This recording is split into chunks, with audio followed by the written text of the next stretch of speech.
नमस्कार, prime time में आपका स्वागत है। मैं हूं साक्षी सभरवाल। आज दिन भर की दो बड़ी खबरों की बात करें तो सबसे पहले देश के अलग अलग हिस्सों में कम तीव्रता के भूकंप अक्सर आते रहते हैं। इसकी वजह यह है कि हमारी 59% हिस्सा देश का ऐसा है जहां पर हल्के से लेकर बड़े भूकंप आ सकते हैं। आमतौर पर सिस्मिक जोन्स के आधार पर तय होता है कि किस इलाके में भूकंप आने का कितना खतरा है। भारत में भूकंप का खतरा इसलिए ज्यादा है क्योंकि भारतीय प्लेट हर साल 47 किलोमीटर की रफ्तार से एशिया की तरफ बढ़ रही है। भारत का पूरा इलाका 4 सिस्मिक जोन्स में बांटा हुआ है और इन्हीं में जम्मू कश्मीर सिस्मिक जोन 4 और 5 में आता है, यानी भूकंप का खतरा सबसे ज्यादा है यहाँ पर। आपको साल 2005 में आया वो भूकंप तो याद ही होगा, जब बड़ी संख्या में तबाही हुई थी और हम में से बहुत से लोगों ने पहली बार भूकंप के जोरदार झटकों को महसूस किया था और आज भी उन झटकों को याद कर सिहर उठते हैं। हालांकि तब से लेकर आज तक बहुत बार भूकंप के झटकों से जम्मू कश्मीर की धरती डोल चुकी है, लेकिन ज्यादा तबाही न होने के कारण, यानी इक्का दुक्का मामलों को छोड़ दें तो हालत शांतिपूर्ण है। लेकिन आज फिर से आया जलजला जम्मू कश्मीर में लोगों के दिलों में डर के निशान छोड़ रहा है।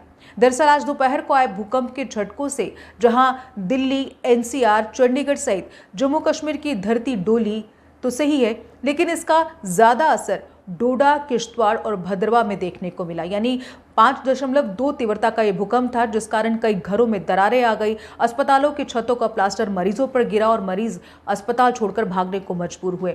स्कूलों की इमारतें क्षतिग्रस्त हुई और इन सब में 2 स्कूली बच्चियां स्कूल की छत ढहने से घायल हो गई। यहाँ इस समय ये सबसे बड़ा सवाल उठता है कि स्कूलों और अस्पतालों की दशा को सुधारने वाले सरकारी दावे अक्सर कितने सही हैं। अगर स्कूलों की इमारतें मजबूत होती तो शायद ही उनकी छतें ढहती और स्टूडेंट्स घायल होती। और इसके अलावा हम भूकंप प्रभावित क्षेत्रों में रहने के बाद भी अचानक आई इस आपदा से लड़ने से कितने सक्षम हैं। और कुछ रिपोर्ट्स की अगर माने तो जम्मू कश्मीर में कभी भी 9 रिक्टर की तीव्रता वाला भूकंप आ सकता है। खैर, ये तो बात हुई आज की एक बड़ी खबर की। अब बात दूसरी बड़ी खबर की, जो कि तमाम स्टूडेंट से जुड़ी हुई है। आज भी सीयूईटी की परीक्षा को लेकर दिन भर जम्मू सहित अन्य शहरों में विभिन्न राजनीतिक दलों द्वारा प्रदर्शन किए गए और ये प्रदर्शन बीते कई दिनों से जारी हैं, जिसमें बार बार एक ही मांग उठाई जा रही है कि सीयूईटी के परीक्षा केंद्र प्रदेश के बाहर न बनाकर प्रदेश में ही बनाए जाएं, जबकि जो बच्चे बाहरी राज्यों में जाकर परीक्षा नहीं दे पाए उन्हें फिर से परीक्षा देने का मौका दिया जाए। हालांकि बाहरी राज्यों में आगे परीक्षा होगी या नहीं होगी, इस पर तो सरकार ने अभी कुछ भी साफ नहीं किया है। अलबत्ता सरकार की तरफ से एक प्रेस नोट जारी करके ये जरूर कहा गया है कि जो बच्चे किन्हीं कारणों से सीयूईटी 2023 की परीक्षा नहीं दे पाए हैं, उन्हें सरकार आगे पढ़ाई करने यानी ग्रेजुएशन करने का मौका प्रदान करेगी। ये बयान शिक्षा विभाग के प्रधान सचिव आलोक कुमार द्वारा दिया गया है।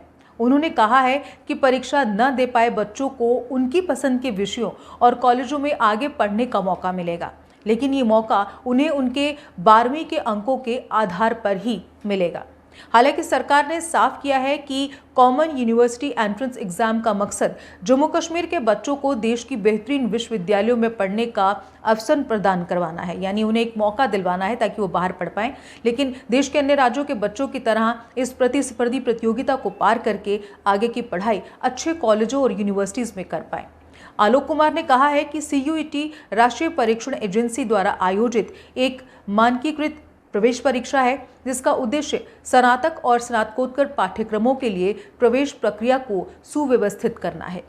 देश भर के विश्वविद्यालयों द्वारा की गई पेशकश की ये परीक्षा सभी उम्मीदवारों के लिए एक निष्पक्ष और न्याय संगत मूल्यांकन मंच प्रदान करते हुए आवेदकों के ज्ञान, योग्यता और कौशल का आकलन करेगी।